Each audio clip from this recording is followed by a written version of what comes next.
Ladies and gentlemen, good day and welcome to the Q1 FY24 earnings call of MPS Limited. As a reminder, all participant lines will be in listen-only mode, and there will be an opportunity for you to ask questions after the presentation concludes. Should you need assistance during the conference call, please signal an operator by pressing star, then 0 on your touchtone phone. Please note that this conference is being recorded. I now hand the conference over to Mr. Rahul Arora, Chairman and CEO. Thank you, and over to you, sir. Thank you. Hello from Melbourne, Australia, and welcome to our Q1 FY24 earnings call. Today on the call, I have with me Sunit Malhotra, CFO of MPS Limited, who joins us from Noida, India. Sukhwant Singh, Chief Operating Officer of our e-learning and content operations in India at MPS Limited, who also joins us from Noida. Rajesh Jamani, Chief Revenue Officer of our e-learning practice, who is currently visiting India and joins us from Mumbai. Today, Sunit will kick things off in our opening segment by discussing our financial performance. Then Sukhwant will update us on the continued momentum in our content solutions business. Rajesh will then discuss our growth in the e-learning business. Finally, I will provide an update on progress regarding the platform business, AIML progress, acquisitions, capital allocation, and also an update on the QIP process. Let's get going. Over to you, Sunit. Thanks, Rahul. MPS delivered robust growth in Q1 FY24, well ahead of the previous year. Revenue grew to INR 133 crores on an FX-adjusted basis, and EPS was at INR 17.84 per share, reflecting 16.61% and 47.8% growth respectively.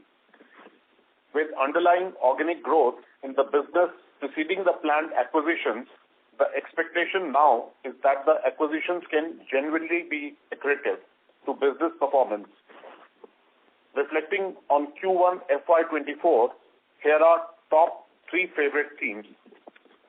All business segments and lines of business are performing. We have returned to our roots as a high-margin business. Our top 15 customers now contribute towards 56% of our revenue, a much lower customer concentration than we started this journey in 2012. I want to hand it over now to Sukhwant to discuss content solution performance in Q1 FY24. Thank you, Sunit. So revenue in the content solutions business grew at almost 10% in Q1 of FY24 compared to last year. Given the significant operating leverage in the business, our PBT grew faster at around 28% in Q1 of FY24 compared to the same period in the previous year. The emphasis on star accounts was a core lever that was unlocked to drive growth in Q1 of FY24. 7 of our top 10 accounts in the content solution business grew at double digits. Unlike FY23, where most of the growth in this segment was driven by the scholarly business unit, which are primarily our journals and scholarly books business units, the growth in Q1 of FY24 was more balanced, as the revenue in the scholarly business units grew at around 15% in Q1 of FY24. The educational business units have started to find their way back with around 11.5% growth in Q1 of FY24. Also, the smaller business units like digital solution saw a decent margin expansion. I want to hand it over now to Rajesh to discuss the e-learning solution performance in Q1 of FY24. Over to you, Rajesh. Thank you, Sukhwant. E-learning continued as the second largest business segment. The revenues were at INR 32.35 crores in Q1 of FY24, amounting to 25% of our total revenue. Our e-learning business is also the fastest growing business segment, and revenue grew by 31% in Q1 of FY24 compared to the same period in the previous year. We also added 2 new customer logos to our top 10 accounts. The e-learning operations in Europe are doing much better than expected. TopSim revenue grew by 26.4% in Q1 of FY24. MPS Europa is now completely recovered. Revenue grew by 23.6% in Q1 of FY24 compared to the same period last year. And we went from a loss-making position the previous year to a PBT margin of 28.4% in Q1 of FY24. The acquisition of EI Design confirmed the validity of a new acquisition playbook, wherein we acquire growing assets at compelling valuations. In addition to substantial financial indicators, including significant margin improvement, operational indicators also showed highly positive results. We are now market leading in service delivery and quality in the e-learning practice, reflected in the high CSAT scores across our portfolio.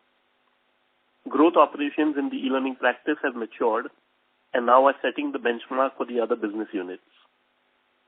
The continued advancement of Magenu, our experience center and marketing communication business, has been highly successful with new project wins and growth in existing projects. My team and I are committing to scaling Magenu to a sizable fourth business segment for marketing communications by FY25. Back to you, Rahul. Thanks, team. I'll start with an update on the platform business before giving other updates. Revenue in the platform business grew in double digits for the first time since the acquisition of Highwire back in 2020. Since the operating leverage is the maximum in the platform business, PBT grew even faster at over 58% in Q1 of FY24 compared to last year. The execution of product roadmaps proceeded on schedule for the entire platform suite in Q1 of FY24. The marketplace has well received the new features and functionalities, presenting numerous monetization opportunities from implementation projects and migration programs. To further enhance our offerings, we have 3 product launches planned in this business segment, one each quarter through the rest of the financial year. And we are hopeful that these will create new revenue streams for us in the long term. Our engagement in the platform business with our core customers has significantly improved, with various discussions underway on cross-selling. We also have a robust pipeline of RFPs in the platform business with new customers for the very first time in a long time. Overall, the platform business is gradually progressing from a consolidation phase to a growth phase. To conclude my remarks in the platform business, I would like to highlight, first, that our mission has now transitioned from being a support delivery organization to being a product development and innovation organization. This includes new product launches, active product roadmaps, and upgrades. Second, our new customer acquisition strategy that involves product service bundling and price warriorship is gaining traction in the platform business and helping us develop a new customer base. And finally, the feedback from the industry and the scholarly community is highly encouraging. Highwire and MPS now stands as the only serious independent choice since 2 of our larger competitors have been acquired by publishers. Now let's shift the focus to our progress on AI/ML, acquisitions, capital allocation, and the QIP process. The advances in AI/ML have a proportionate impact on the entire ecosystem, affecting our customers, competitors, industry, and the macroeconomic environment alike. There is no unique risk to MPS on its own. Instead of perceiving AI/ML as a threat, we view it as an opportunity to once again differentiate ourselves in a fragmented market which is ripe for consolidation. To spearhead this transformation, we have launched a new initiative called MPS Labs, a pioneering initiative headquartered in Bangalore, consisting of a team of over 100 professionals with relevant expertise. Our progress here can be classified into 3 categories: established, emerging, and pilot initiatives. MPS Labs has played a pivotal role in scaling up AI/ML application in content profiling, workflow routing, and the composition of standard layout products. Our teams are running pilots in collaboration with our customers, leveraging AI/ML in the creation of all text, content development for abstracts, summaries, assessments, and learning objectives, as well as for image creation and image forensics. Interestingly, some of these pilots have now transitioned to emerging trends, including content structuring, content tagging, automated language assessment, and also a cognitive quality model, which first of its kind in the industry.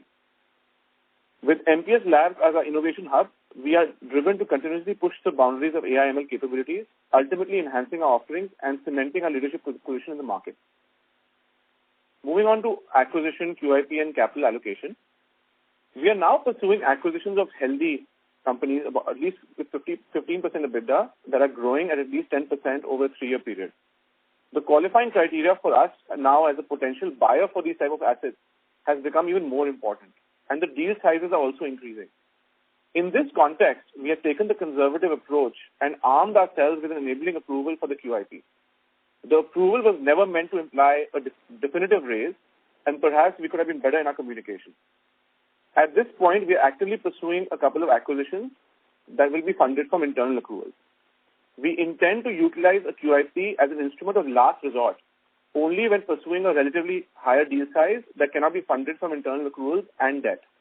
As I've shared previously, we are comfortable raising debt in the range of 100 to 130 crores.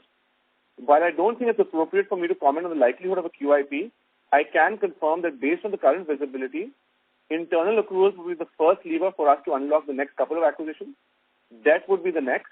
And finally, if additional funds are required to pursue a large deal, then a QIP would be a last option, a last resort.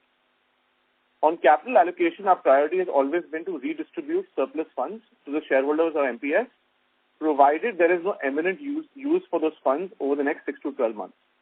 This approach allows us to stay focused, disciplined, and responsible, and we will continue the same policy.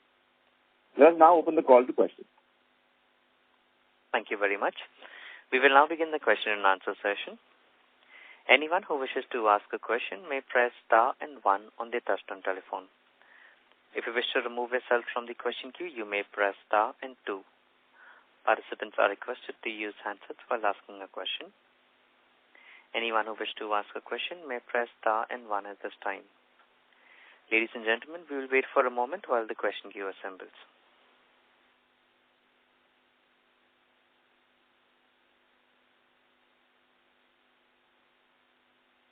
The first question is from the line of Namit Arora from InGrowth Capital. Please go ahead. Thank you for the opportunity and thank you for the very helpful opening remarks. I had 2 questions. One was around the theme of supercharging scale. Now, I'm conscious that you've done 8 acquisitions in the last 10 years. Is it fair to say that irrespective of your ability to conclude more acquisitions in the future, given there is always some amount of deal risk, you would continue to pursue a very robust organic strategy to deliver scale? That is one question. And the second question was around acquisitions. Just some thought process.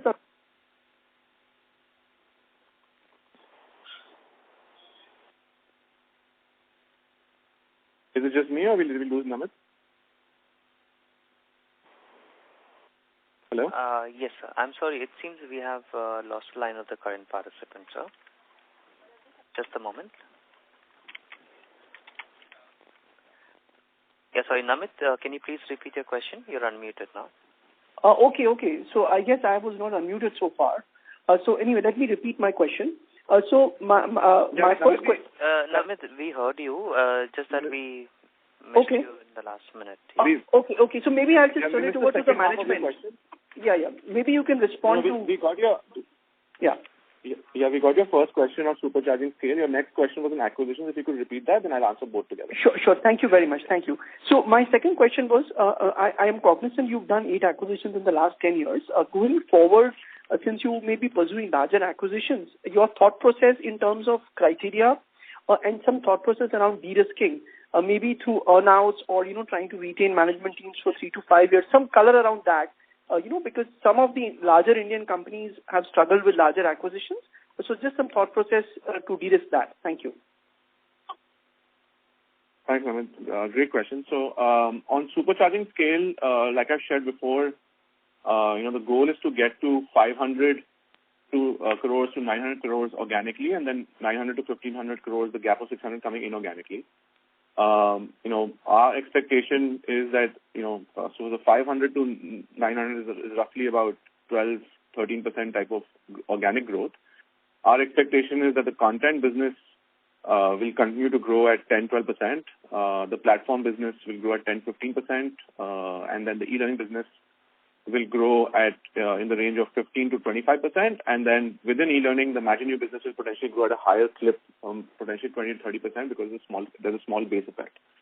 And there's a full-blown strategy that you can read about in our annual report of how we're pursuing this organic growth, and we're starting to see already results from that, as both Sukhwant and talked about the content side, Jum's talked about the e-learning side, and I summarized it for the platform side.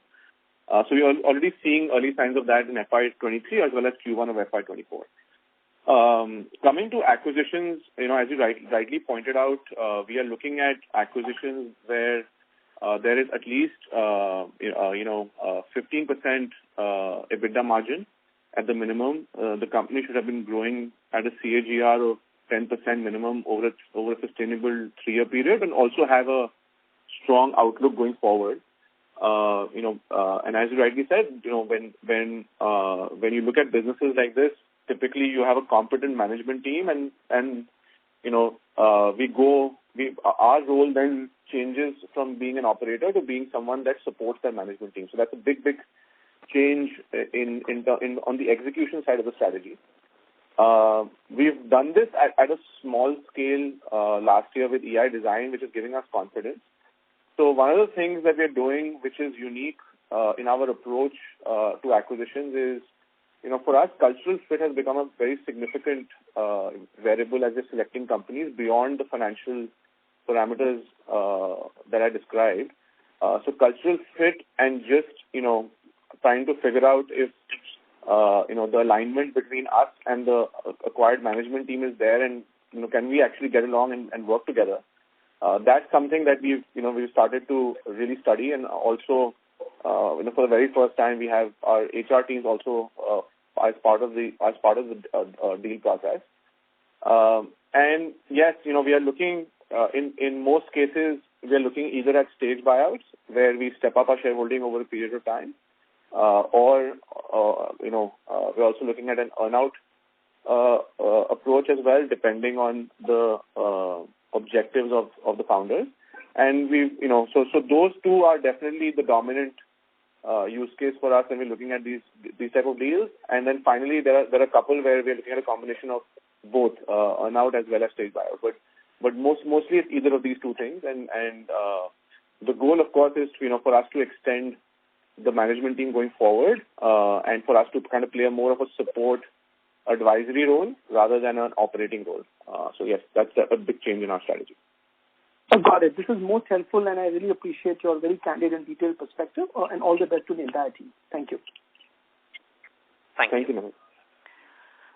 The next question is from the line of Arun Marothi from Shubhlab Research. Please go ahead.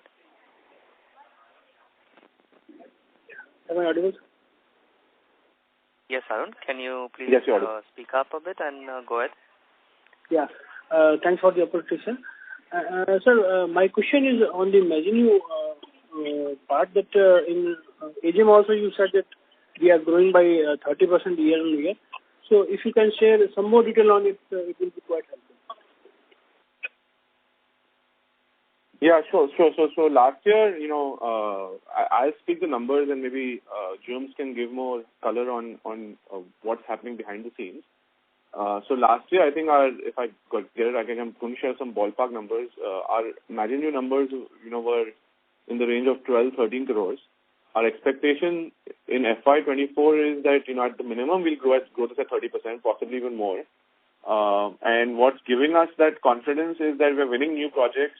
We are also, doing better with some of our existing customers on building out existing centers. But James, if you'd like to just back me up here and weigh in on and give some more color on the Imagine business. Sure. So the big difference in the Imagine business versus our existing e-learning business is that in the e-learning business we are focusing purely on the training and the learning fraternity, whereas the Imagine business is catering to the marketing fraternity, which means the budgets are much larger, the value sizes are much larger. In some sense, even in a small bad year, the marketing budgets are fairly large. So what the difference is that we're able to augment a fair amount of the same staff that we currently have and cater to a new line of business that's much larger in scale. Okay, sir. And one question on the employee side, that despite having a decrease in the number of employees, our employee cost has increased a little bit. So what is the reason behind that, sir? I'm sorry, could you repeat that? That despite the employee numbers has gone down in this quarter, our employee cost has increased a little bit. So what was the reason for that increase, sir? So Sunit, you want to talk about that? Is it ESOPs or? So, will you quantify the impact of ESOP on it because it is one time now? Yes, there are two things which have impacted. One is that in the last financial, the same quarter, EI Design was there for a month, and now it is there for the 3 months. So basically, that's 2 month impact has also come. The second is there is an impact of ESOP charges which have come for the first time in this quarter, and that amount is closer to 32 lakhs. And the third is the normal increment. Okay. That's it from my side. Thank you, sir. Okay. Right. Thank you. The next question is from the line of Rahul Jain from Dolat Capital. Please go ahead. Yeah, is my line audible? Rahul, your voice is muffled. Can I request you to use the handset mode, please?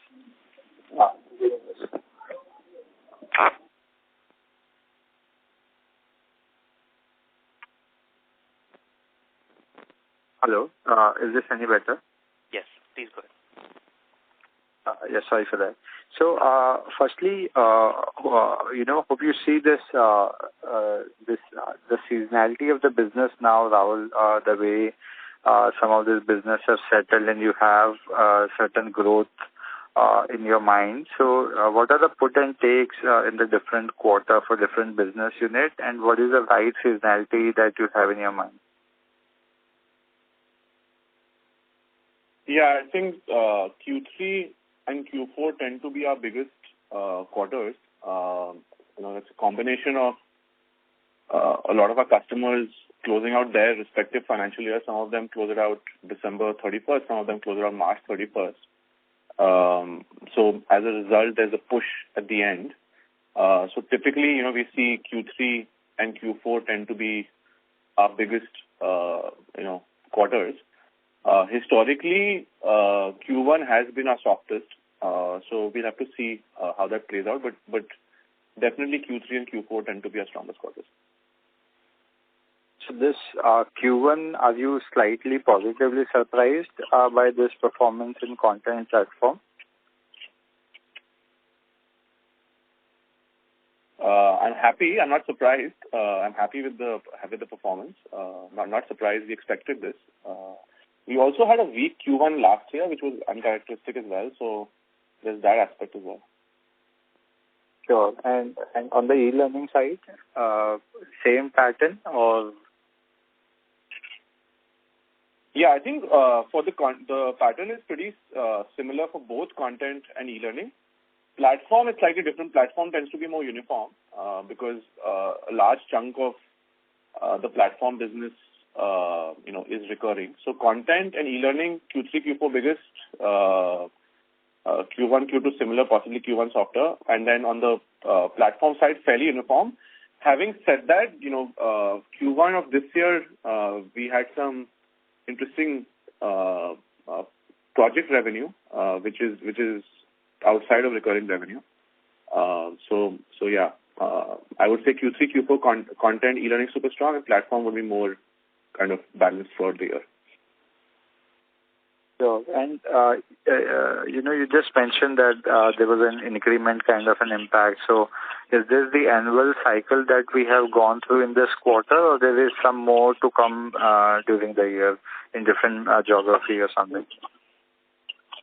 No. All our increments are done in the same cycle. So it's done with. So it was Q1 is our increment cycle, and then of course we also had the first time we've introduced an ESOP program. So it's a combination of increments and ESOPs.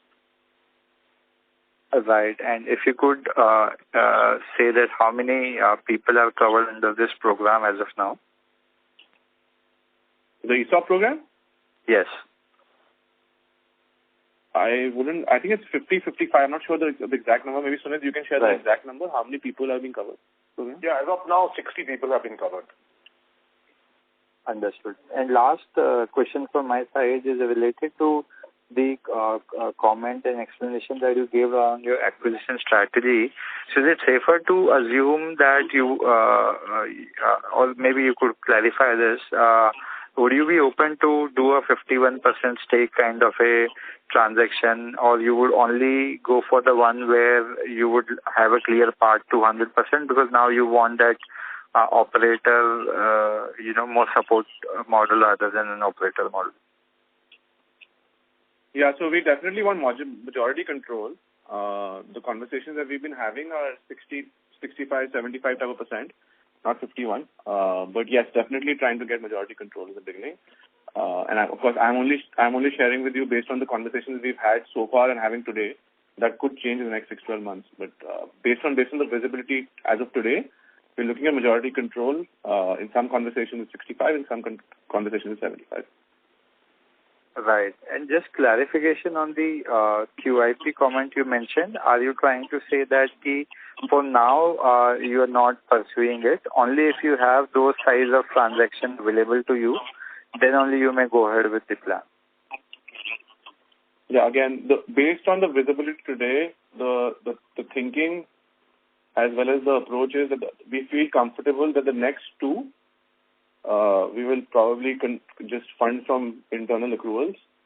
After which, of course, the internal accruals will also go up because these are, EPS accretive acquisitions and cash flow positive acquisitions. So the overall cash generated from the business will also go up post these couple of acquisitions. So the next goal will be, try to fund it from accruals, maybe take on some debt, 130 crores at the most.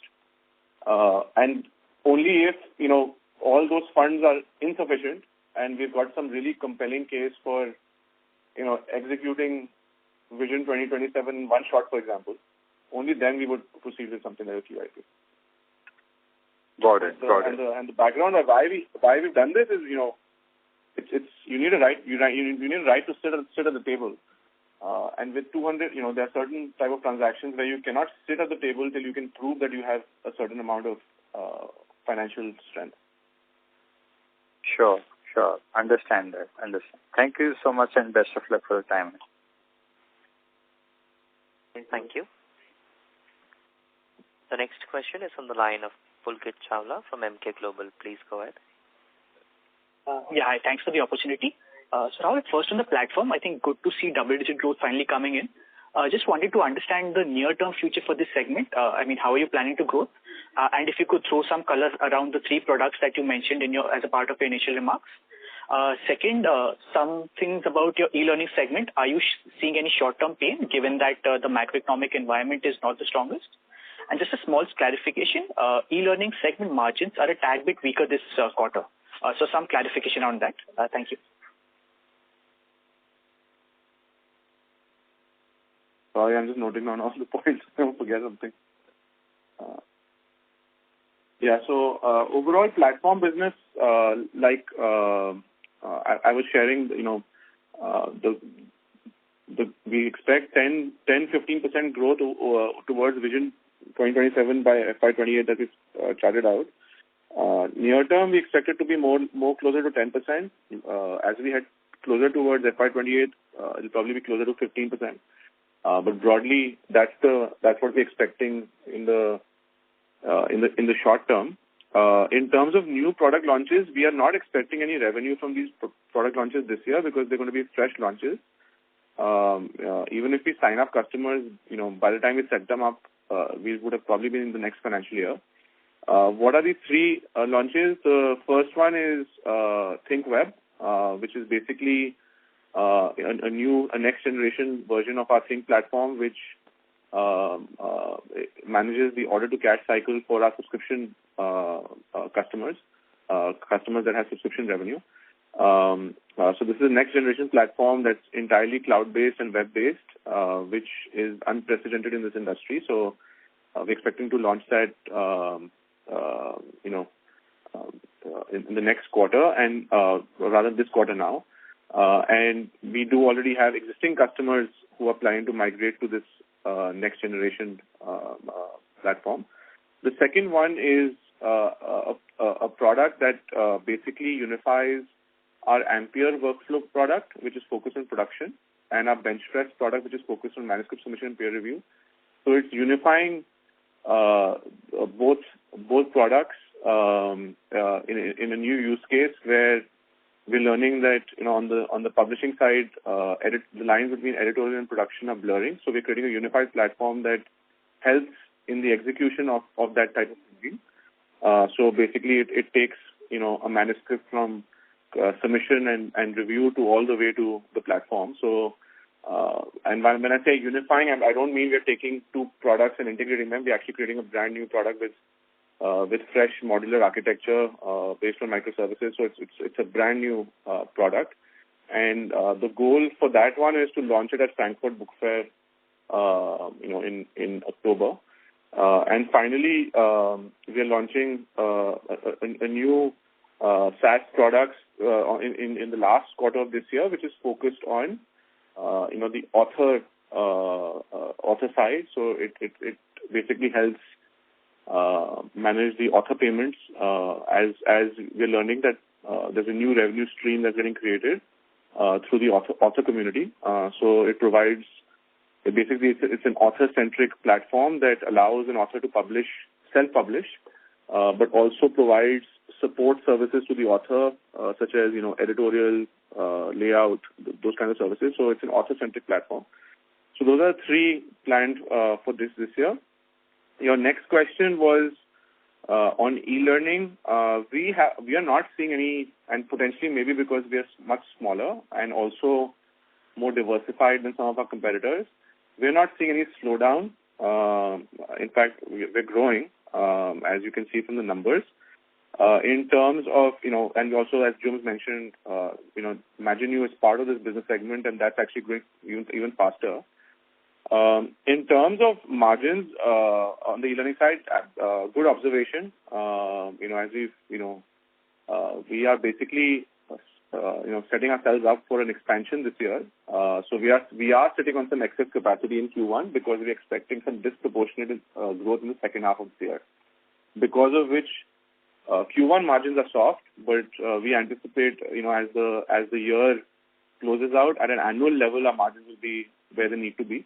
So we are basically sitting on excess capacity because we have orders that are getting unlocked in the second half of the year. Thanks. That's very helpful. That's it from me. Thank you. Thank you. Thank you. The next question is from the line of Akasha Dev from Vivo Commercial Limited. Please go ahead. Yeah. Hello. Hi. Congratulations. It was a good quarter this year. I just wanted to know the platform's growth that you are looking at, roughly 10% for the near term. Are you expecting this to come from new projects or from the recurring revenue? Yeah, I think short term we're getting it mostly from projects, and the reason for that is that let me explain maybe the nuance a little bit. So what's happening is that we are basically doing two things. One, we are upgrading many of our customers into the next generation of technologies. As a result, as we migrate them into the next generation, there's a cost and a project associated with it. Now, obviously, because it is a next generation technology, they also end up paying more over a period of time. So in the short term, we're getting this bump because we're migrating them. So that's the first aspect. And the second aspect is we've onboarded new customers, and currently we're in the setup phase. In the short term, we'll see more project revenue, which is associated with setup. But once the setup is complete and they go live, we'll see a lift in the recurring revenue as well. So the short answer is that short term it's more project based, but from next year onward it'll probably be more recurring and less project based. So it's a sort of a short term anomaly that's happening because we're scaling up. So this is due to Highwire or the pre-Highwire? All our SaaS products are now marketed under the umbrella brand called Highwire. So this includes everything from what we got from Macmillan back in 2012 that we've improved upon, MacPlus, Think, and what we got from the Highwire product suite. So it's all of our products are now marketed under one brand, and we have the same team that's working across this as one business. So Highwire, would you say, as the 5-year plan you were at for that acquisition, and it's currently at the 3rd year, would you say it's going according to plan as of now, or is it better? I would say it was going as per plan. We're very happy. It's better now, but I think we've gotten a bit lucky. It's more luck than anything else. And we've gotten a few lucky breaks. We won a few RFPs. We had customers who were totally unwilling to go to the next generation, and suddenly, out of the blue, they decided to go to the next generation. So I would say going as per plan, and even better because of a couple of lucky breaks. That's great. That's great. And a follow-up for acquisition was the two acquisitions that you are looking at. Can you give a range of the deal size or the probable deal size, and which vertical they would be for? Yeah, so we're pretty much looking mostly at e-learning and platform. In terms of, it's difficult to give you a forward-looking estimate like that, but like I've shared previously, we are no longer looking at distressed acquisitions. So we're looking at a multiple of EBITDA now. This could range, anything from 4 to 8, depending on what is the level of growth as a track record, but also what is the growth potential of the business. So it's a very broad range. In terms of, size, I think we're trying to look at anything that's north of $10 million in revenue at the minimum. And at least 15% EBITDA margin. So you can do your math. Okay, that's great. That's great. So the content growth was great this quarter, especially. Do you expect this to continue? Yes, I think content is now, last year, as Sukhwant was describing in his opening remarks, last year we had this unique. So our content business basically has 3 major buckets. One bucket is our scholarly business, which is focused on scientific and research publishing. The second bucket is education, which is focused more on the education universities, publishers, and so on. And the third one is more, some of our smaller business units that perform a certain function, like our digital solutions business, which basically is a conversion business. So those are much smaller businesses. What was happening last year was that out of these 3, only the scholarly business was growing. So it was giving us a nice, lift, but everything was not performing. What's different this year is that the 2 largest, which are like 95% of the revenue of content, scholarly plus education, they both are growing. So Q1, scholarly grew at 15 and education grew at 11.5. And as a result, we're seeing this big lift, and we expect it to continue through the course of the year. And as I had shared on a previous question, our strongest quarter for content quarters are normally Q3 and Q4. So we haven't seen the best just yet for this year. Okay, great. That's great. And last question from my side: are you seeing any order book for experience centers? Any new orders? Eminent. We'll definitely share with you. Oh, we've won some orders in Q1. But yes, eminent, and obviously if it's something that's material, we will share with you. Okay. Thank you so much. That was from my side. Thank you. Thank you. The next question is on the line of Mohammed Hassan from Fairdeal. Please go ahead. Hello. Yes, please go ahead. Am I audible? Yes, you're audible. Okay. So thank you for the opportunity. I just had the question regarding the margin side. Since for the past few quarters, we have seen a very good margin past the 40% plus level. So do we expect the same, or can you throw some light on it? Yeah, I think with content, we want the margins to be in the 40s. Historically, we've even been in the mid 40s. And a large part of that is now going to come from revenue growth. So as long as the revenue keeps growing, margins will continue to expand, and stable level for content is the 40 to 45% range. With respect to platforms, I think we've hit a very good level. We'd like to sustain it from here. So again, 40 to 45%. With e-learning, I think, like I was explaining earlier, we slipped a little bit in Q1 of FY24, and the reason for that was that we are ramping up towards a significant scale up for the second half of the year, and sometimes you have to invest in the ramp up, and that's what we're doing. So overall, I think this year e-learning, our goal will be to sustain the 25-27% type of margin. and hopefully in the longer term break the 30% barrier on the e-learning side as well. So overall, I think 35% is something that we'd be happy with at a consolidated level. Now that 35 could be 37, that's something that we'll definitely flex and stretch towards. Thank you. Thank you so much.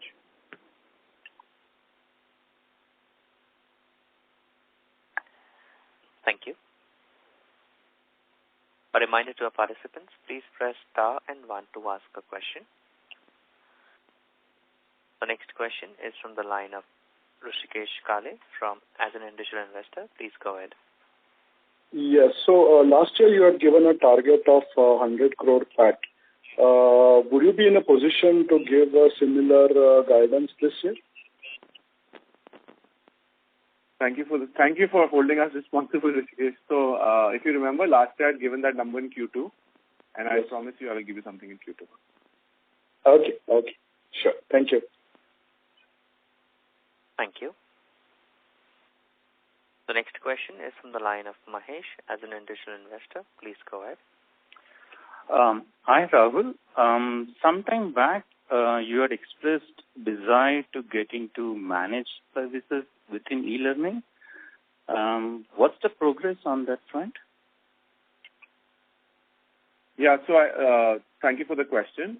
Yes, I think from our perspective, that's definitely as we climb up on the e-learning value chain, that's definitely a goal for us.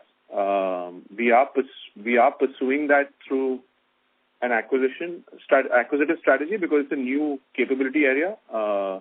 We've had some conversations with strategic customers of trying to build it out organically, but it seems that it is most likely something that we will have to develop through an acquisition, and that's something we're actively working on. Okay. My second question is, have you managed to increase wallet share of your top 5 or top 10 e-learning customers after your acquisition of EI Design? Yes, so a couple of things. I think one is within the top 10, we now have 2 new logos that we didn't have before EI, and it was basically because of the combination. Even for EI, they were not top 10. So as a result of the synergies that we've unlocked, we've been able to land a couple of very large customers that were smaller earlier. So we have 2 new customers featuring in our e-learning top 10. And the second, because of, as Jum described in his opening remarks, we're getting a lot more reliable. We were always very creative in the type of work that we do. We're always known to be different in our approach, different in, the experiences that we created. But I think we've become, after the acquisition of EI Design, we've become more reliable in our delivery and our quality. And as a result of being at the intersection of reliability and creativity, we are gaining more wallet share with our top 10 accounts. And yes, we're seeing a lot of traction with that customer base. Rahul, can you give some more information on the 2 new logos, name, geography, something more? Names I will not be able to give. One is just more out of respect for the customer, but also for competitive reasons. In terms of geography, interestingly, both customers are customers from India. Okay. Thank you, Rahul. That's it from me. Thank you. Thank you. Any participants who wish to ask a question at this time, they may please press star and 1.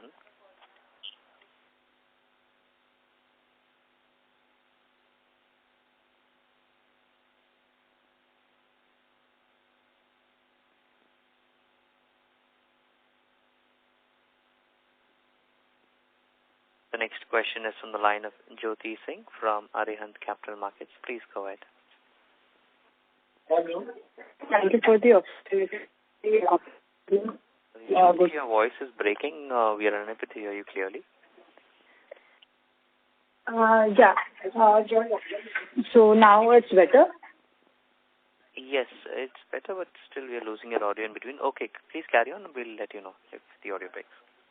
Yeah. Thank you for the opportunity and congratulations on the good set of numbers. So, sir, my question is more on the margin front. So we did a good margin in this quarter. So what are expectations going forward? Yeah, as I was sharing previously, from here on, margin expansion is largely a function of revenue growth. At a consolidated level, we'd be happy at 35%. We want content to be between 40-45, platform to be between 40-45. This year, e-learning to be at 25-27, and hopefully break the 30% barrier, at some point. Also, it's important to note that Q3 and Q4 tend to be our strongest quarters in terms of revenue. So, like I pointed out, margins expand as revenue grows. Okay. And sir, this platform business that we have seen consolidation, and we are expecting 10% in near term and 10 to 15% by FY28. So which other segment we are seeing more traction? Yeah, so our fastest growing segment, as James pointed out in his opening remarks, continues to be e-learning in terms of growth, revenue growth. E-learning is definitely our fastest growing segment, and there we work mostly with large corporates. Okay, thank you, sir. This is a recent development more on the generative AI front. So how we are benefiting from that? Yeah, I think so. Again,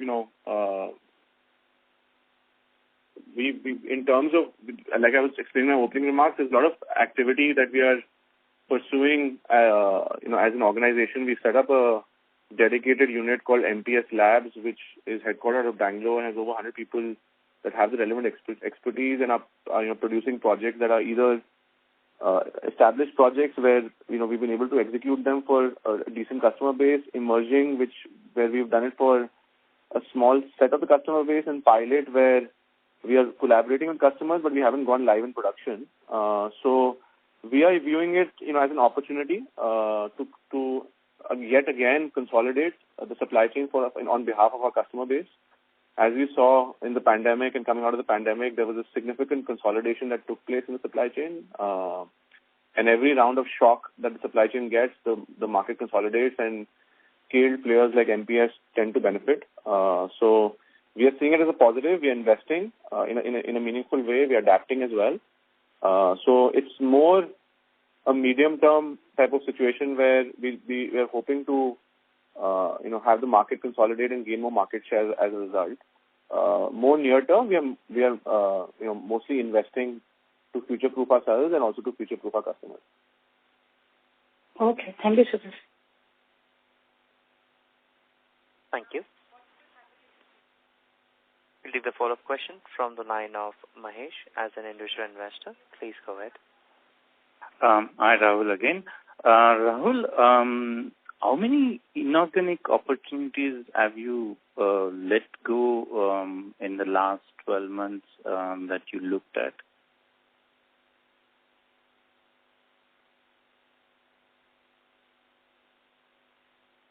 About 6. Again, I'm giving you a ballpark estimate, don't hold me to it, but around 6. Any qualitative reasons? Yeah, I think a few of them, the numbers we didn't have confidence around the future growth potential of the business. A couple of them, were more B2C focused, and we were very sensitive to not breaking this momentum. So we are conservative on the type of acquisitions that we do. So we're not going to do anything that is totally dissimilar from us. We want to do things that are closer to our business model. So a couple of them were more B2C focused, and a couple of them we didn't see a cultural fit, we didn't see a management fit. We felt that we would not be able to work with the founder team. So it's a combination of a variety of reasons, but I would say about 6 that we walked away. Okay. My last question: what is your own assessment of the existing run rate of MPS e-learning against the context of the total addressable market? Yeah, I think we are a very small fish in this massive ocean. e-learning is valued from based on depending on what report you look at is upwards of $200 billion in total addressable market. So we are very, very small, fish. The largest player is in the $300 to $400 million range. We are nowhere close to that. So, having said that, let's call it a $300 billion market. In a $300 billion market, if your largest player is 400 million, that shows you how fragmented the market is and how ripe it is for consolidation. So, we are viewing it as a positive and also as an opportunity to go ahead and play the role of a consolidator. To sum up that comment, we feel managed services is potentially going to be the play here, where there'll be a few vendors that will, acquire a lot of nearshore expertise that will allow them to truly execute and perform managed services at a global level. So that's the forward-looking play. Thank you very much, Rahul. That's it from me. Thank you. Ladies and gentlemen, that would be our last question for today. I now hand the conference back to Mr. Rahul Arora for closing remarks. Thank you, and over to you, sir.